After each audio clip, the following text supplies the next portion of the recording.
Alright, I'll admit it, I know next to nothing about the Warhammer universe. I'll also admit that I'll approve of almost any game that makes me feel like I'm goddamn Legolas while I kill a shitload of rats. Warhammer End Times Vermintide is a first-person 4-player versus AI co-op shooter / melee fest. To make the same comparison that everybody else does, it's Left 4 Dead with rats instead of zombies, and some RPG elements, and a metric shitload of Warhammer. Like I said, I know very little about this universe, despite having always found it intriguing. What I've heard, though, is that Vermintide takes place during / at the start of the actual apocalypse, and you play as the 5 heroes of legend that go on to become immortals that exist throughout the mythos, or something like that. I wish I could say more, but the game is shockingly barren of any real world building or story apart from some item descriptions. Kinda sucks, because I have absolutely no fucking idea what's going on here. Like I mentioned, there are 5 playable characters: elf, dwarf, tall hat guy, candlemaker, and a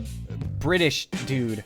From what I can tell, each one plays pretty damn differently, given that they've each got different melee weapons they can wield and a completely unique ranged weapon. The dwarf generally likes to wade through swarms of enemies. It feels a little claustrophobic since you're the same height as the rats, but it really serves to make it more intense. Hammers, axes, and sometimes shields are what he likes to carry around. He's also got a blunderbuss, but I've never used it because the melee just feels so damn good. The elf feels like you're Legolas or something. Only some bows have the ability to score actual headshots, but when you've got one of those and you beam a Skaven right between the eyes and they keel over, it feels great. Combine that with how fast you can fire off arrows with almost no aiming penalty, and you've got something that just makes you feel like a badass. I haven't played the other 3 characters yet, simply because I'm really enjoying these 2, but I fully intend to play them. Combat itself, while satisfying, is definitely on the more simple side of things. You can charge attacks, block, push, or just swing your weapon around. Different weapon types have different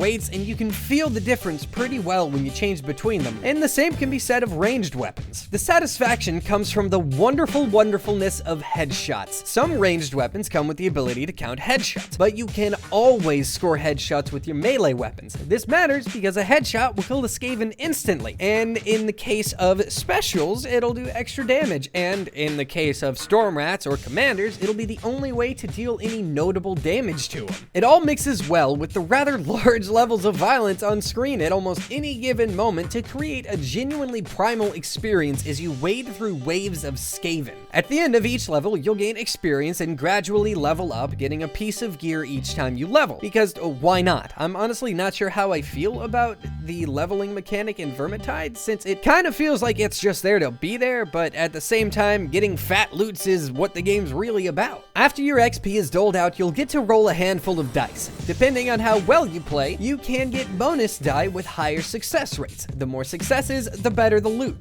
There are about 13 levels in total at the time of this video's making. I'm sure there are plans to add more, but I'm 6 or 7 levels deep at this point with about 4 hours played. Like I said, there's no real exposition, so you can pick and play the levels whenever. You can go through on harder difficulties in order to get better loot, and most missions will need at least a couple of runs to actually complete. In addition to raising the difficulty on subsequent runs, you can find tomes and grimoires scattered around each level. Completing a level with a person carrying a tome or a grimoire grants you an extra fancy loot die at the end of each level per book. So if I've got a tome and Jax has a grimoire, we get 2 bonus die. The grimoire itself will grant an auto success die, but it reduces the entire party's base HP by 25%. Some levels have multiple grimoires, and most levels have multiple tomes. I really enjoy this mechanic. I love being able to gamble on my team's success, to be able to look this angry game right in the face and say, come on, give me your best shot, and then the laughter I get to have when it throws everything at me and I still come out on top. It's just another thing that feels great, and it manages to add a decent amount to the variability of each playthrough. I'm pretty disappointed in the UI overall. It's not broken or anything, it just looks incredibly dated. All of the character frames and all the tooltips seem like they're from the Baldur's Gate era, and the always-on "this is what weapon you've got out" is pretty annoying. In addition, the models, textures, and lighting are all pretty old looking too.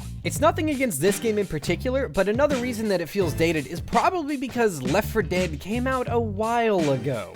Generally speaking, Vermintide is a satisfying, fun, and challenging game about being employed in the pest control field in the worst place on Earth during the literal apocalypse. While the general idea has been done before and parts come across a bit dated, it brings enough new features and ideas to the table for the genre that it makes it a fresh experience. The biggest problem with Vermintide is its price point. At $30, it comes in a bit steep for my taste. I'd prefer it at about 20 bucks or so. If you're a Warhammer fan, though, or you have enough friends to play this with on a regular basis, then I can see the cost definitely being worth it. That's all for now. Thank you for watching. I hope you enjoyed. If you did, then don't forget to smack that like button. If you'd like to keep up with content like this, as well as the indie reviews I do, then don't forget to subscribe. I'll see you next time.